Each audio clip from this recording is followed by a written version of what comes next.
Welcome to the SUBHUB podcast. I'm Danny Moreno.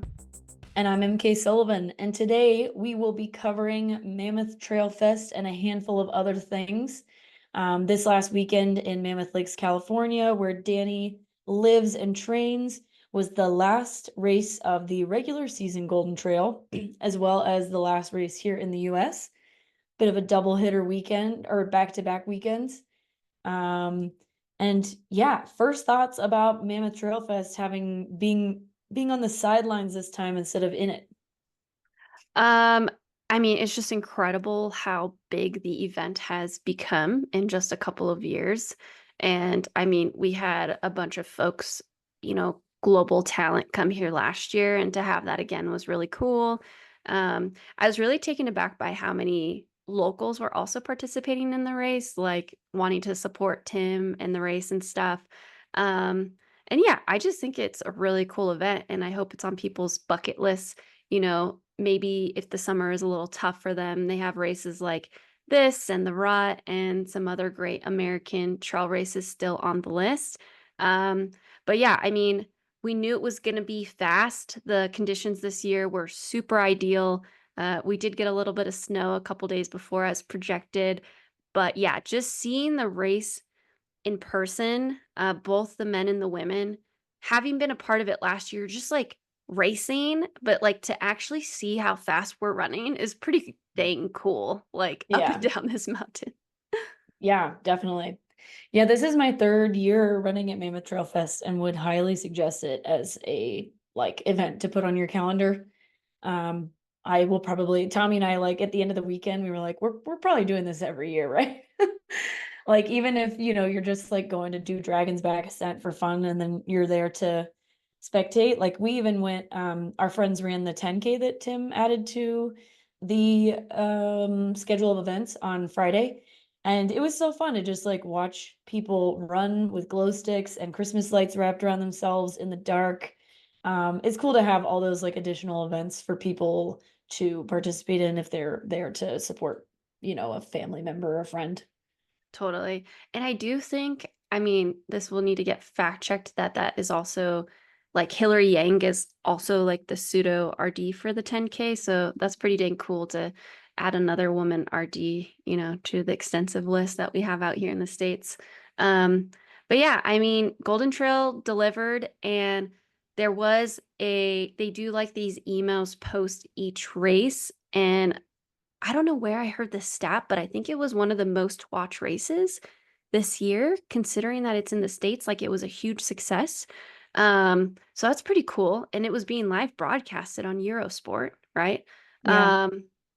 But yeah, I mean, first off, I was second in free trail fantasy. Heck yeah. Congrats again. I've been on the podium 3 times in a row. It turns out when I'm not racing, I'm way smarter at making my selections. But also if you listen back to our episode, MK predicted the podiums exactly. It's wild. What can I say? I've gotten really good at this. I was talking to Rachel Drake about this on Instagram, and I was like, really, the only one that I feel like we've gotten super wrong this year is Sears and All, and that's just because there's always random people that show up to Sears and All. Like with the rest of these races, you pretty much know how people tend to race each other and how it's going to go. But yeah, feels pretty good. I should have probably done Free Trail Fantasy because I had it right. Yeah, you probably would have done really well. Yeah. Yeah, it was super cool. And yeah, if you didn't have a chance, our friends over at Poseidon Bike were also there at Mammoth Trail Fest. Don't forget that code is still live. But yeah, some overarching thoughts of Mammoth Trail Fest before we dive a little bit deeper into the results. First things first, to me, something that was really cool watching the women's race, which again, Golden Trail is just, they are doing all the right stuff as far as, either the women are racing on a separate day, or in this case, they started 10 minutes earlier, 20 minutes earlier Yeah. than the men. So they got all the attention as far as the media and the coverage, which was really cool. All the women looked slightly uncomfortable, which I loved. Like, you all were just racing from gun to finish, Like it didn't seem like anyone was settling. So that was really cool. And then admittedly, I didn't think the guys were going to catch any of the women until the downhill. Holy, what happened? That Dude, was crazy. yeah, when I tell you that I'm like running up Dragon's Back, I'm almost to the top. I'm like blacking out. I'm working as hard as I can. And I hear footsteps coming up behind me. And I'm like, damn, there is some woman that is just about to pass me so hard, and I've got nothing left. I'm like literally a quarter mile from the top. And all of a sudden, like El Hussein and Patrick pass me. And I'm like, what? Like we're like an hour into this race. They started 20 minutes after us and they're already passing me. And there's actually this really great photo that David Lamb sent of me or sent to me, and I'm in between the two of them. And like I'm stride for stride. It's probably the fastest I'll ever look in my life.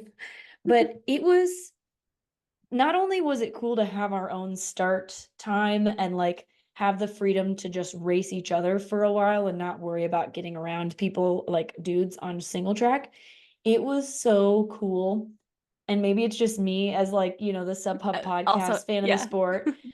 It was so cool to watch the men's race play out while I was also racing. Like in the video that David sent me, I'm literally cheering for them. I'm like, hell yeah, let's go, Aluzine, let's go, Patrick. Cause I was like, I know all these people, and it's like so cool to watch them also race instead of it just happening in this totally different realm that I never get to see because I'm probably not going to go watch my own race, you know? Yeah.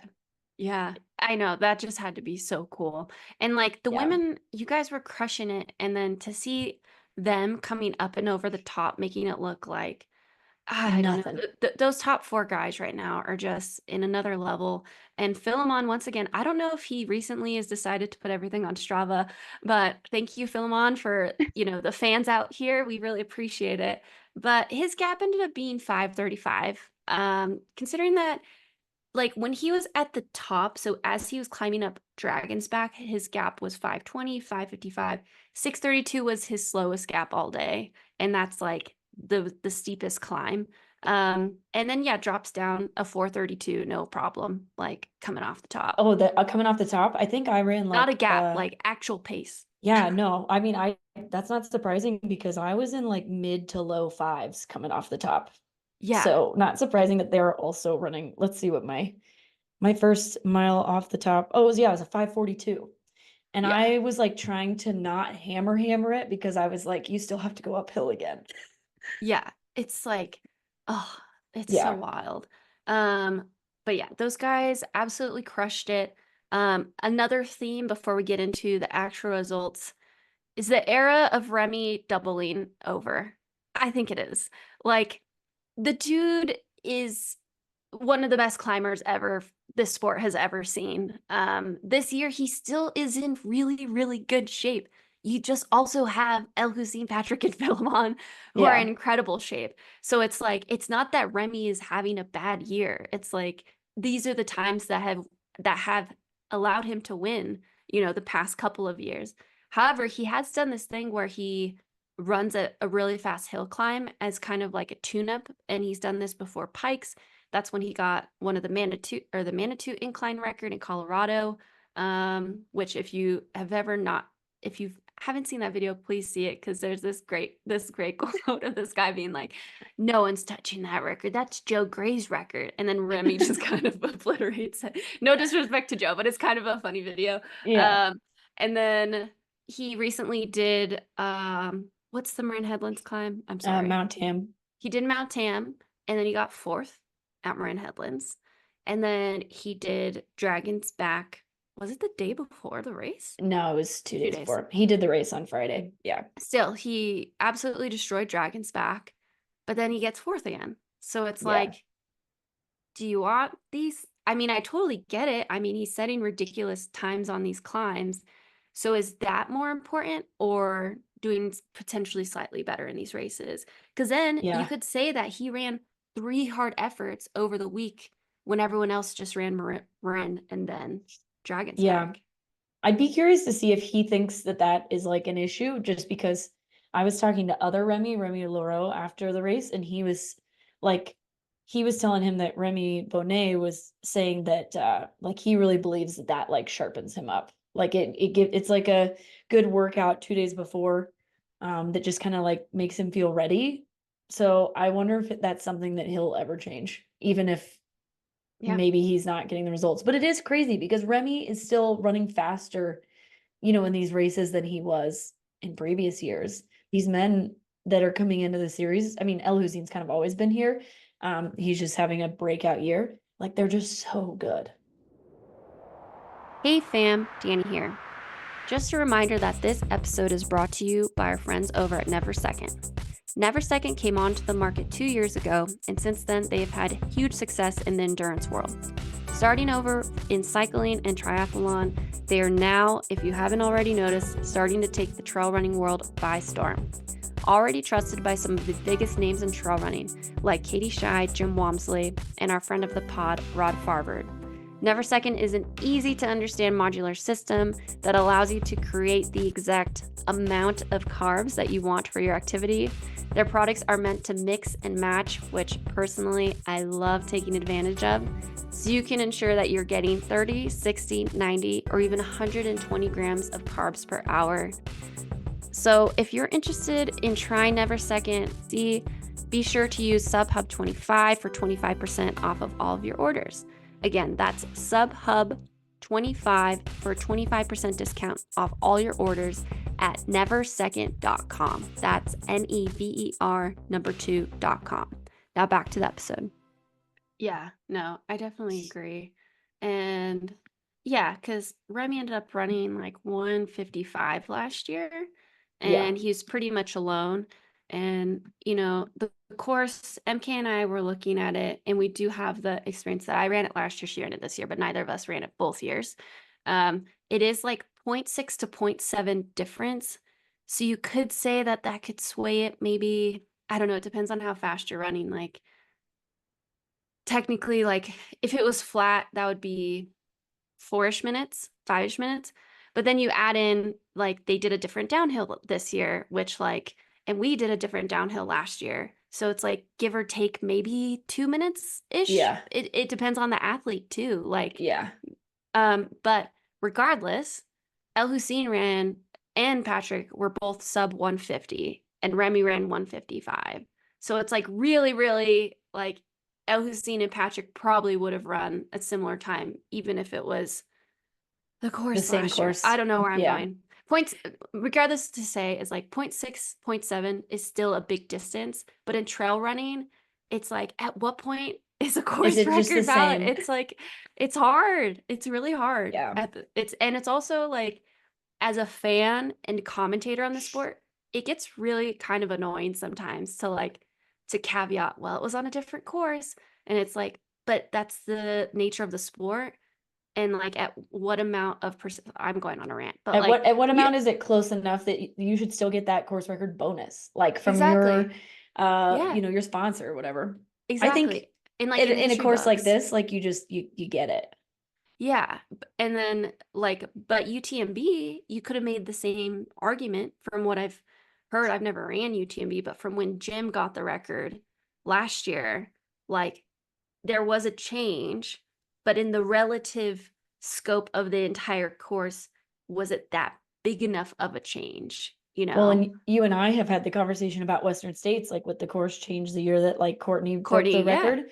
Like I exactly. have run both of those, options, and the option that they ran that year, like to me, feels so much faster than the course that like I ran with Ida this year, or Tommy ran with Ida this year, but also I ran at Canyons. Like it's yeah, Yeah, and that's relative to, I mean, I'm just playing devil's advocate for yeah, trying to play both sides of this course, because I also ran both options when we were scoping it with Ingville. And it's like, if you're a road runner, Courtney's year, I would have been, yeah, let's have that course. Like, yeah, that's sick. But yeah, if you, for some reason, would rather just like send a downhill and like your quads are freaking like your key weapon, then you yeah. probably want that versus a flat road. Yeah, course records and trail running, like we could go on. I just I was thinking about this on not a run, a swim today when I was thinking about this episode, because I'm like, at what point do we just say like caution to the wind, and it's like, yeah, everything's a course record. But then you look at OCC and it's like, those are two very different courses. All right, Yeah. enough there. No, that's Enough there. okay.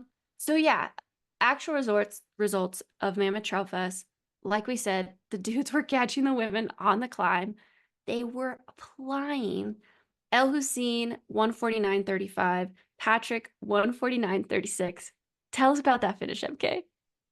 So obviously I didn't see it because they passed me way earlier than I thought they would. But there were a lot of videos of Patrick crossing the finish line, right after El Hussein and shaking his head. And like I couldn't hear what he was saying originally, but a lot of the people at the finish line were saying, that he was like, he's a cheater, he's a cheater.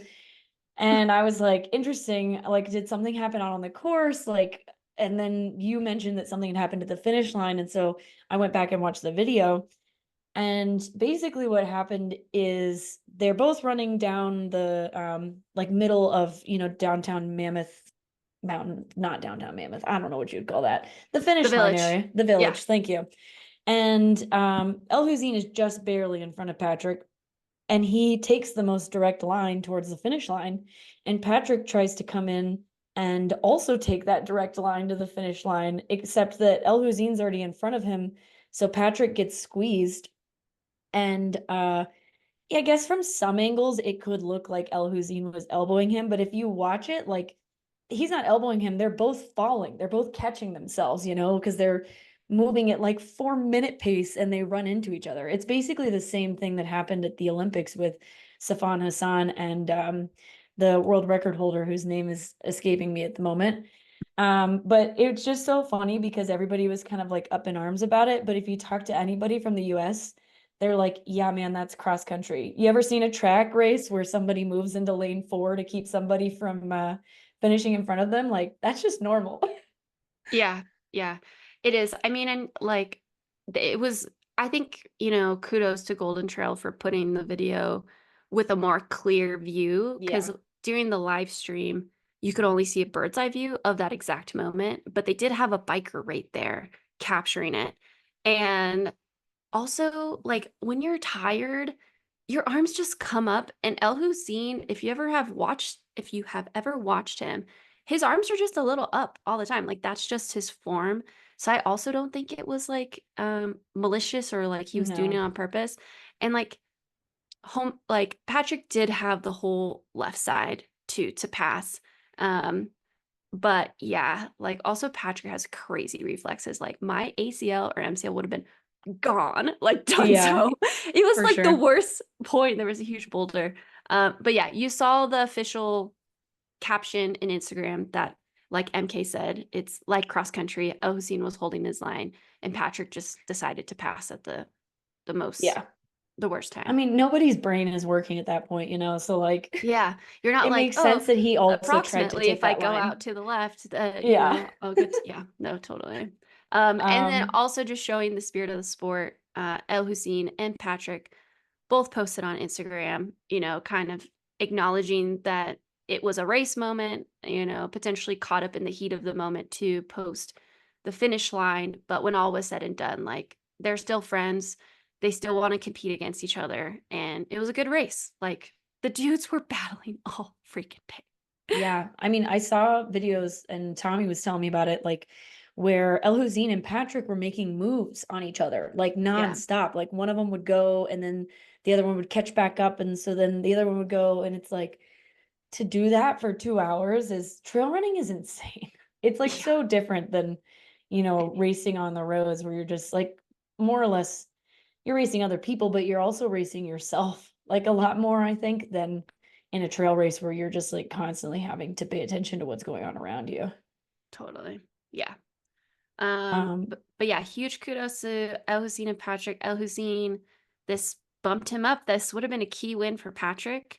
They mhm. still have the final where historically the points are doubled. I'd have to see again if that's the case, but more, I'm sure it's going to be the case. Um, third place, Philemon Kiriago. Philemon was way off the podium, coming over the top. Like you Yeah, could see him in the distance. And yeah, he ended up taking over Remy Bonnet between the very top and McCoy. because I got the opportunity to be at both places. So he definitely put a big surge right there. And then if you see and look at his Strava, that's probably where he ran that like 4:30, whatever I just said. Oh yeah. So Remy and I crested Dragon's Back at the same time. So like we went under the banner together. And then Philemon passed me probably like 3/4 of a mile down the road. But I could still see Remy like he never got that far away from me on that road section, and Philemon like hauled past me so quickly that I was like I didn't even breathe in the time that you were like next to me. It was, yeah, it's not surprising that he caught Remy because Remy didn't look like he was moving that fast off the top, but Philemon was on a mission. That's so cool. I Yeah. am curious because I think he posted something saying he purposely took it out. Did you Yeah. see that? Yeah. His quote was that he and like the Run Together team had made the decision that the best way for Patrick to win the race was for Philemon to take it out hot and try to run the legs out of Remy and El Hussein. And it just didn't work. Like they just hung with him. So Interesting. I yeah, mean, they're the only team doing that, like super cool. racing. I'm curious. I mean, I mean, off the record, like if they're splitting all their money, you know, it's I like, wouldn't be surprised. right? Like they train together, they run together. Yeah, Um, and so like Philemon getting second at Sears now, and Patrick was third or fourth. Yeah, third or fourth. And then here, oh, that's super fascinating. Yeah, I just thought that was, I mean, uh, brave and very selfless to like be like, yeah, I'm just gonna take the race out, and and hopefully that helps you. still gonna get third.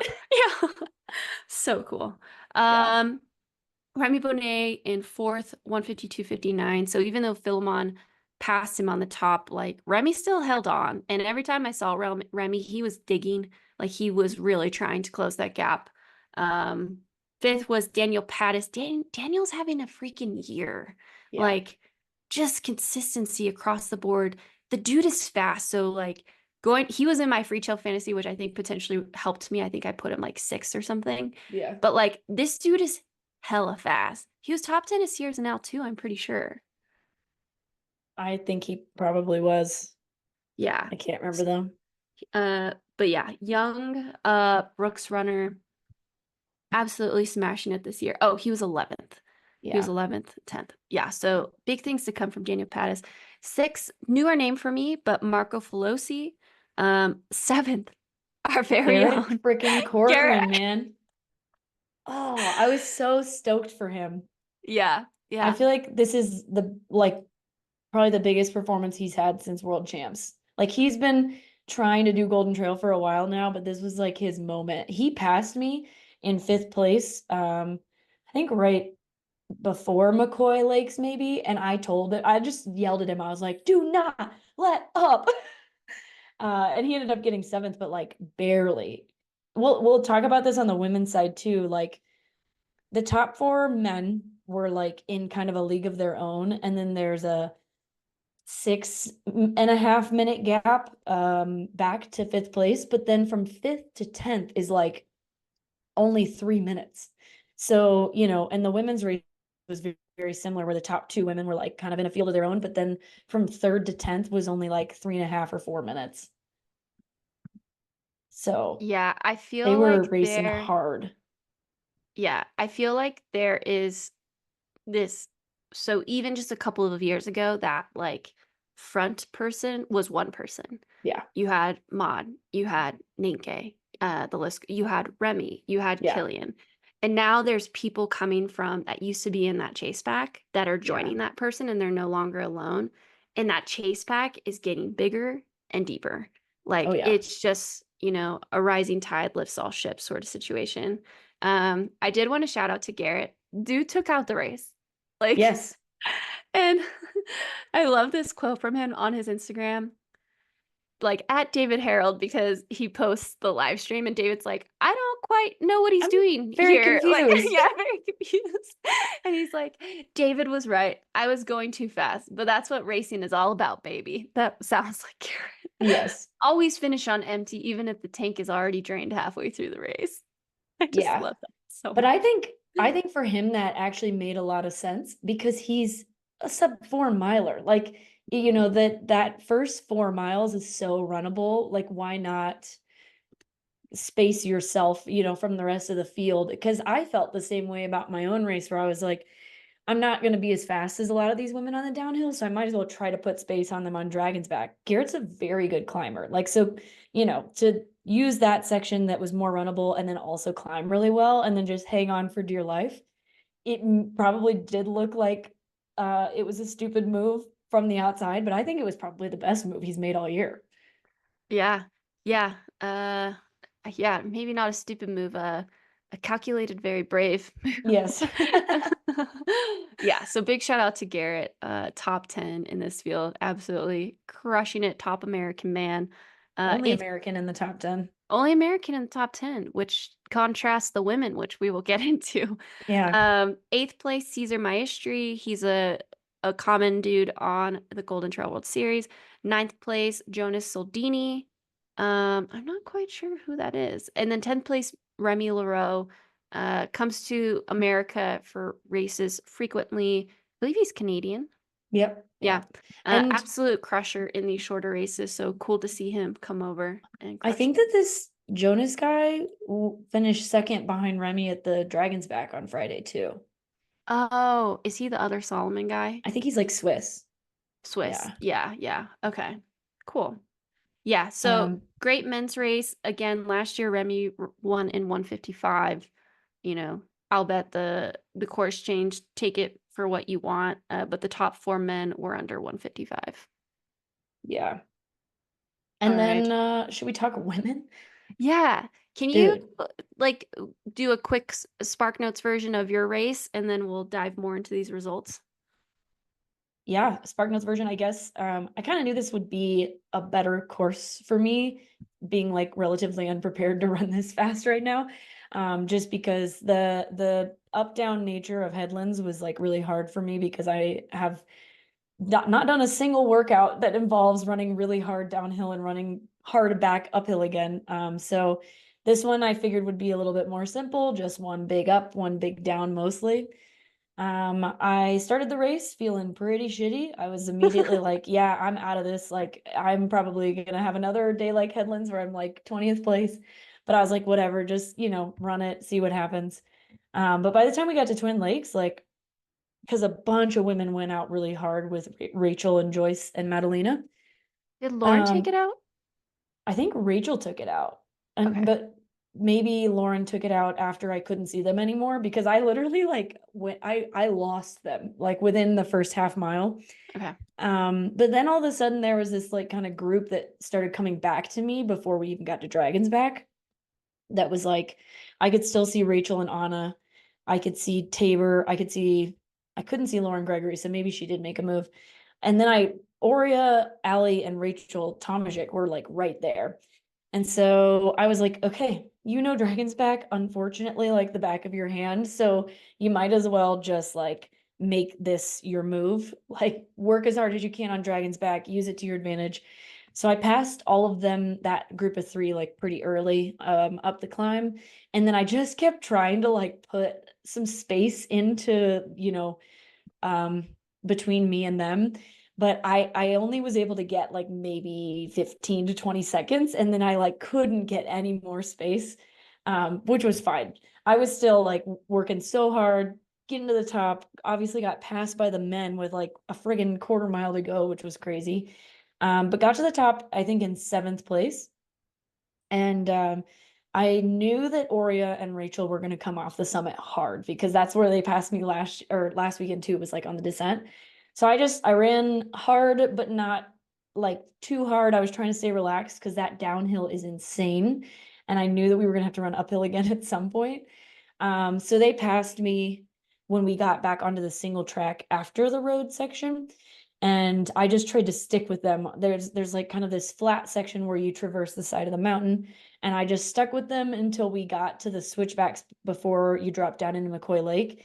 And that was when I was like, okay, like this is again like that hard downhill into hard uphill I'm really struggling with.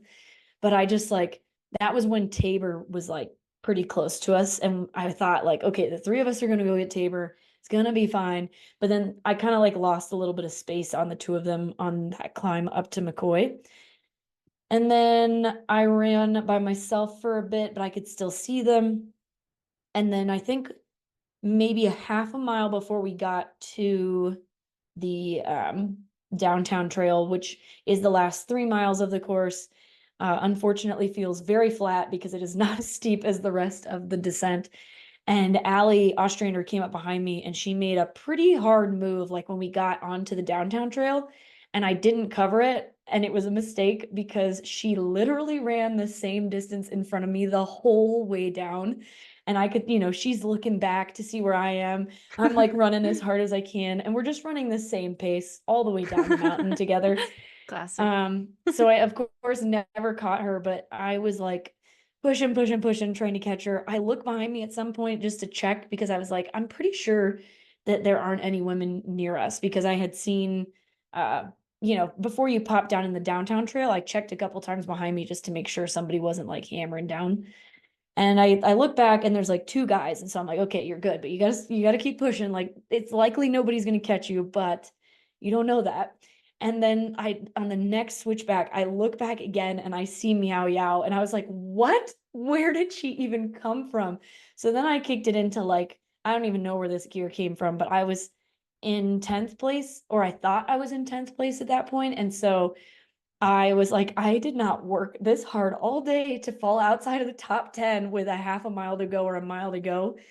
So my last mile was a 6:11. Don't know how I did it. But I was like almost in tears coming into the village because I was just like wringing everything I had out of that last mile. And I mean, she didn't catch me. I actually think I put more time on her there because I was in an absolute panic, but I ended up finishing ninth, which was really cool. Turns out when it comes to Golden Trail, I either have a kind of bad day or I finish ninth, and that just is what it is. How many ninth places do you have? I was ninth at Mont Blanc Marathon, I was ninth at Pikes Peak Ascent, and I was ninth at Mammoth Trail Fest. And Oh then my my other two gosh. races, yeah, my other two races were like a 28th at Sears and All and the 17th at Headlands last week. Sears and L has an asterisk by it for everyone though. Like Yeah. And of course, at some point I was in like 7th place and I was like, yes, today is going to be the day that I am not ninth place. And then I was in 10th and I was like, okay, yeah, today is the day I'm not going to be in ninth place. But I ended up ninth. So, yeah, super cool. But it was crazy. I, I knew how close I was to the other women relatively because I could see them every once in a while. But in ninth place, I was only like 3.5 minutes back on third place. Yeah. Yeah. I mean, that's absolutely super close racing. And Yeah. I mean, even watching it, like seeing you guys at Lakes Basin, which that's still relatively early-ish, Yeah. but there were so many of you guys. There was like 15 of you You within said that to 2 me. When I minutes. passed you, you were like, you are all so close. Yeah. And then Corinne said something like, she was like, everybody is pretty much by themselves. Like, you could just got to go catch people. Yeah. Yeah. I mean, it was true. It was like one person, 10 seconds, another person. And it was really cool because I did get to, go around with Corinne and just both of our like semi comments were like as if we were podcasting. It was really Yeah. funny. Um, but seeing you guys at Lakes Basin was really cool, seeing you before the climb. And then we ended up going all the way around to the gondola and we were just like, it was like waiting for Christmas morning. We're like, what's gonna happen on that climb? Like Yeah. there's so much that can happen because it's like a 45-minute climb. It's a That's hard. grind. It's a Yeah. grind. And if you feel good, you can actually run 90, you could run all of it, but like more times than not, you could run like 90% of it. Like you do Yeah. get a couple sections where you're hiking. Um, so then yeah, seeing you guys come over, we're like, they're literally all still together. This is Yes. wild. And going up and over, I think both Tabor and Rachel asked me like some advice. And I'm like, well, you guys know what you're doing. But if there's anything, like it's really hard to catch people on the downhill, especially when you have Anna Gibson, Rachel Yeah. Drake, Tabor Hemming, you, Lauren Gregory, Oria Liassi comes from the roads. Yeah. Ali Ostrander, Meow Yow's a freaking 229. Like, you guys are all freaking fast, and Yeah. it's pretty fast, like single track the whole And time. the So it's and like the it takes. crazy Sorry, oh go yeah, on. sorry. No, you go. I was just saying, like, it takes a special something to actually like catch someone on that downhill. But Yeah. even so, as we saw with El Hussein and Patrick, like they can respond, but they have to respond quick, or Yeah. else like that person is like you said, it's that awkward road running thing where you could be in a half marathon and someone is right there, but you can't catch them because Yeah. they're Because you're running just the like same pace. exactly. Yeah. Yeah. And that was the crazy thing, right? Like if you did watch the race, nobody really passed anybody on the downhill. Like Anna and Rachel were already together. Tabor actually did pass people on the downhill, but she really only passed Lauren Gregory, who was having a day where she was kind of coming back. Yeah. Oria and Allie and Rachel and I were pretty much together like the entire race. Like it got moved around on the downhill, but it wasn't like somebody came out of nowhere except for Meow Yow, who I'm pretty sure was like in 16th place or something at the top and just dove her way down that mountain into 10th place. Yeah. And when MK says Rachel, she means Rachel Oh, Rachel Tomaszek, Tomaszek. Yeah. another American who was crushing it. And she looked so good. Like she also was in that like slightly uncomfortable space. Yeah. But I did read her Instagram and she did take a wrong turn somewhere, which is a bummer. So maybe she would have been, in that 10th place. She was in seventh or eighth before she got lost. Yeah. So that's a bummer. Yeah, Um, it's a bummer that she didn't like because I know where she got lost because I ran past it, saw like the 20 flags and immediately stopped and turned around. But oh, I yeah. saw the only reason I ran past that point is because I saw several people going in that direction, like in Yeah. the distance.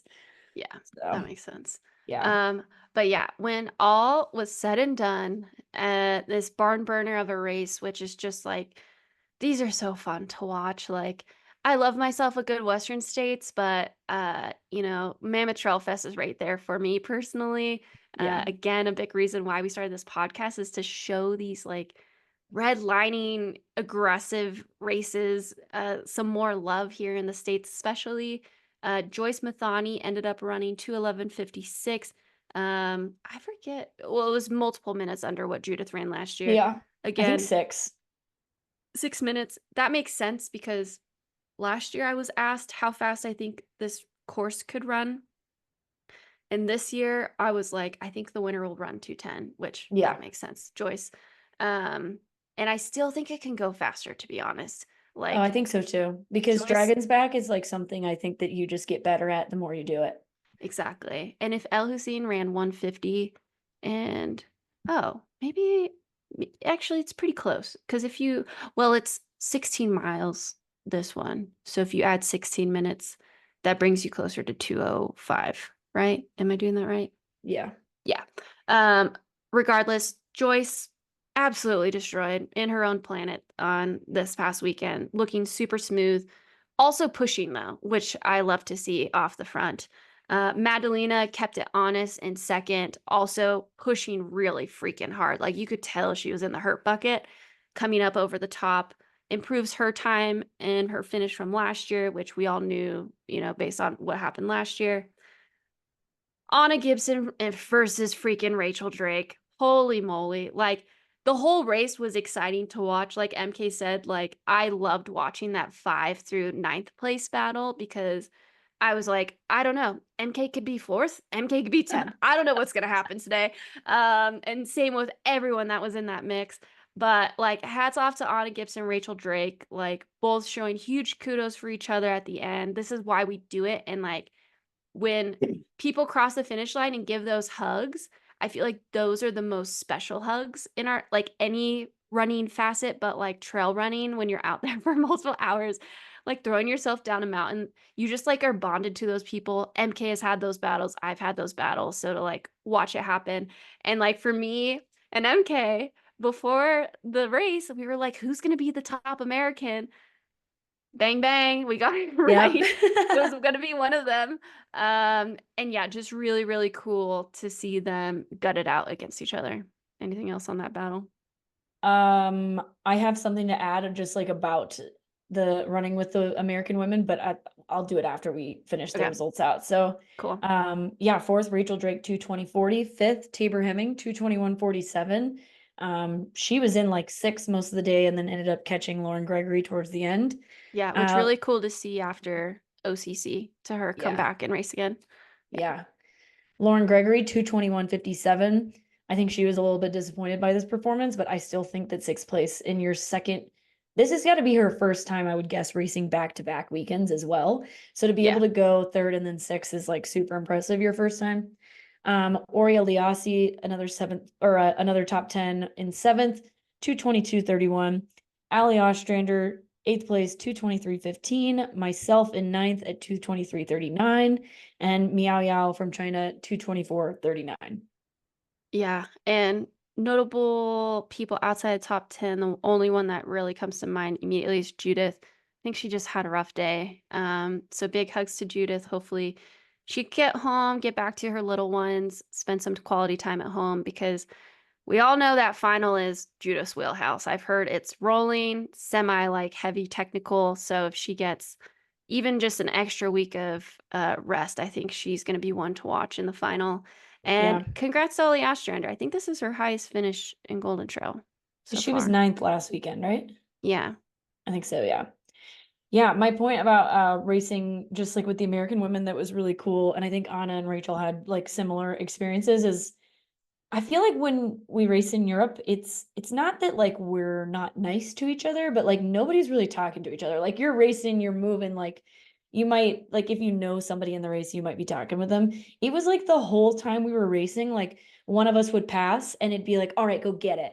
And then like you'd pass each other again. It's like, yeah, Allie, go get it. Okay, MK, let's go. All right, Rachel. It was like the whole day we were just like lifting each other up out there. And I just thought that was such a cool experience. And it happened at Headlands too. Like every time, one of the American women passed me on that final uphill, they were like, MK, come on, let's go. And I was like, really appreciate your sport, but I can't. But yeah, it was just, I think it's cool to have so many American women up in this mix now because I think I was talking to Ali Ostrander about it that like when I got into it 2 years ago, it was just like you and me because Rachel was pregnant at that point and which was cool, but it's way cooler to have just like a ton of American women.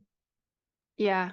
And there's also like Bailey and Oh yeah, Allie Bailey. McLaughlin and stuff. But I get what you mean. Yeah. Like it feels like it's doubled in size, if not tripled in Yeah. size. Well, it didn't Um, feel like a lot of us went to the same races. Like it was somebody different every time, except for like maybe Sears and all. But that one is such a huge event that we like weren't racing each other. totally. Yeah. And honestly, too, like when I entered the sport, Rachel probably entered the sport like 5 months after me, maybe six Yeah. months. It was we entered relatively within the same year. And so yeah, watching her get it, especially after having Lou, who I had the pleasure of babysitting for a little bit. He's so cute. It's really cool to like see her still out there crushing it too. Like I feel like me and her see each other and we're like, we're still here. We're still doing it. Yeah. And yeah, so ultimately, six American women in the top 10. I think I'm pretty confident this is a record. The only race that might, well, how many were there last week? Lauren Gregory, Anna Gibson, and Allie and Rachel last week. So Okay. four. I Let's think see the Flagstaff. closest Flagstaff or that same year, Pikes Peak Ascent, but I Okay. don't think it was six. Let's see. Flagstaff. Because I want to get this right. We had Sophia, Allie, Lauren, me, Janelle, Bailey. So that was also So that's a six. tie. Yeah. Yeah. I wonder what Pikes Peak was that year. I think it was just like Allie, Sophia, me. That actually may have been it. There may have been one other American. Oh, there was one other American. But I can't think of her name. She has the course record at Pikes Peak Ascent. Oh, Kim Dobson? Yeah, I think Kim was in the top 10 that day. Oh, wow. Yeah. Here, I got it. Boop, boop, boop, boop. We had Sophia, Allie, Kim, Bailey, Okay, you. Bailey. Yeah, she beat me. Yeah. So Sub 5. 5. So Okay. close. So we got this race, a tie at Flagstaff, 5 at Pikes Peak Ascent in 2022. Yeah. Pretty cool. Yeah, it would be wild to see 7 American women in a Golden Trail World Series race. Like, I think it would take an American race though, like Yeah, I was on just soil. thinking, like, I wonder when we get to the point where we have more than like 2 or 3 in the top 10 and at like an overseas race. Yeah. Well, I think this year at Poland would have been the year for that. yeah, I think so too. Because you Yeah. had Anna, Lauren, and Bailey who are all there who And could have, Rachel Tomaszek is crushing. She was there. I'm pretty sure. Yeah, she was there. yeah. I think the most is 2 now that I'm thinking about it. Oh, no. Mm, I keep thinking of 2. Ola De Niro was 2. Mont Blanc Marathon was 2. Sierra Zanal was 2. Oh, Yeah. wait. Sierra Zanal and Sophia won. Maybe.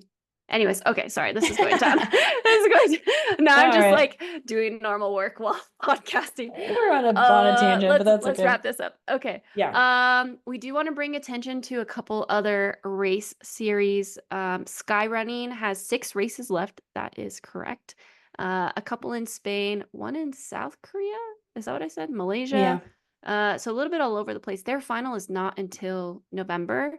But if you want updates on those rankings, don't forget to subscribe to the SUBHUB headlines. Our next edition is coming out next week, and it will come out at the beginning of the month, not like the last couple because we Yeah. got busy. And also, we want to bring some attention to the USATF Trail Marathon Championships, which are happening this weekend, September 28th in Cable, Wisconsin at the Berkey Trail Festival. I've been to this race. How many times have I been there? 2 times, 3 times? But I would say it's like cross country. If you ran cross country in college, a lot of rolling grass hills. Like there's a couple parts where you see trail, I think for just like seconds, but it's a lot of grass. So choose your shoes appropriately, especially if it rains. It's really slippery. I've had some pretty bad falls there out of all places, just slipping down the grass. Andy Wacker is lining up for that race, headlining it. So yeah, it'd be cool to see Andy get another USA Championship notch on his belt. So we will be looking at the results for that. And then the WMRA final is October 12th through 3rd. This is in Chiavenna, Italy. Talking to the folks at Golden Trail, I'm pretty sure both Patrick and Philemon are going and Joyce are going, which totally makes sense. They've been racing in those races all summer. And this is the heavy hitter. MK, what is the week after the WMRA finals? Yeah, the week after WMRA final in Chiavenna is the Golden Trail final in Switzerland, which is also a 2-day affair. So, I mean, for those people doubling, especially the people up top like Patrick and Joyce and Philemon, might be a rough week. But Yeah, I mean, they just proved they here just did it. in America that Yeah, like they can do shit like that. So exactly. we'll just have to wait and see. But they're also not racing as many people who have also doubled. You know, this Yeah, weekend, that's true. everybody had doubled pretty much. So Yeah, that'll be very, very interesting. true. Want to give a special shout out to Tara Dower. Obviously this is a sub ultra podcast, but we got to throw it to Tara for being just like an incredible athlete, amazing woman. Covered the Appalachian Trail FKT, which is 2,197.4 miles in 40 days, 18 hours and 5 minutes, and she broke the overall record by 13 hours. Like, Wow. that is so crazy. That's something like 50 miles a day for Yeah. 40 days. And 41. she just posted a video. I don't know if it was like just as she was starting. She's freaking moving. Like, Yeah, she's like, I feel like she tempoed for 40 days. It's it's so wild. crazy. I did read that she had worked with the woman who had previously the record before Carl or Scott Jurek and Carl, something Gotcha. like she Took held it. it at Yeah. some point. Yeah. And that's where she got a bit of inspiration. So I think that's really cool when you can really have that personal connection to a project, whether it's in the version of a race or an FKT. Um, But but and she also was doing it to raise money for Girls on the Run. And I think her goal was 20K. And I think she ended up raising a little bit more than that over the course of the run. That's really cool. Yeah. Yeah. Absolute crusher. Admittedly, when it first happened, I was like, I need to take in more information because I know this is a big deal, but I didn't realize how big of a performance that was. And then the more that I've learned about it, I was like, holy crap, like that's so fast for 40 So days. impressive. Anyways, yeah, so huge congrats to Tara Dower. And then I wrote this down. We can wrap it up after this, but I just like Sarah Alonso ran Skyroon, which was part of the Golden Trail World Series in 2021. It's kind of like it's Zagama-esque because it is in Basque region. And this is by far one of my favorite races I've ever done. Like easily top 5.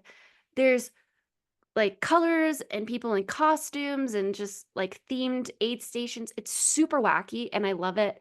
And they usually have a party the night after the race that is really freaking fun. But Sarah Alonso jumped off of the stage and was crowd surfing.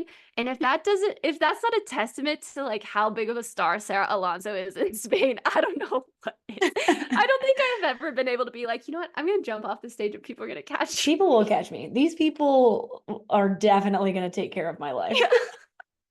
Oh, Sarah, you're a We legend. love you. Yeah, you're a legend. Yeah. Anything else we should wrap up?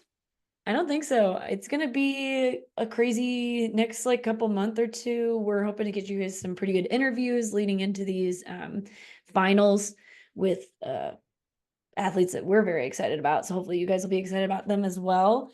It's almost the end of the month. So like Danny said earlier, make sure you subscribe to the SUBHUB headlines. That's where we'll put a lot of other results that we don't necessarily cover in the podcast all the time. Oh, wait, I want to And ask you one more question yeah. before you do the last wrap. What are you doing next, MK? Oh, I'm running the New York Marathon in like 4.5 weeks or something. Let's go. So yeah, I mean, as long as I stay healthy, like haven't run a marathon since the trials in 2020, and I've wanted to run one over the last year. And yeah, I mean, New York, I feel like is a good marathon to come off of trail season with because everybody talks about how hilly it is. So we'll see. Do you have a goal for it? I'd like to run like around 2:35 if possible. I think I can run faster than that, but I don't know that I can run faster than that at New York. Okay. So yeah, like around 2:35 would be cool. Also, just running a PR and running faster than 2:41 would also be cool. So Yeah. yeah. That's super, super cool. I honestly have never really looked into the New York course. I didn't realize that it was hilly. You go over the bridges to get to the different boroughs, and so I think those are the hills, like going over I the see. bridges, which I can understand is like pretty decent. I'm hoping that trail running has prepared me for these hills. I love it. Yes, you'll be more than prepared. Cool. Well, sorry to cut MK off in Oh no, the you're wrap good. up, but yeah, check back in. Yeah, hopefully I have some good interviews for you and subscribe to the SUBHUB headlines. Yeah, and this has been the Free Trail Podcast brought to you. Oh my gosh, this has been the SUBHUB Podcast brought to you by Free Trail. Yeah, hopefully no copywriting. All right, thanks all. Bye.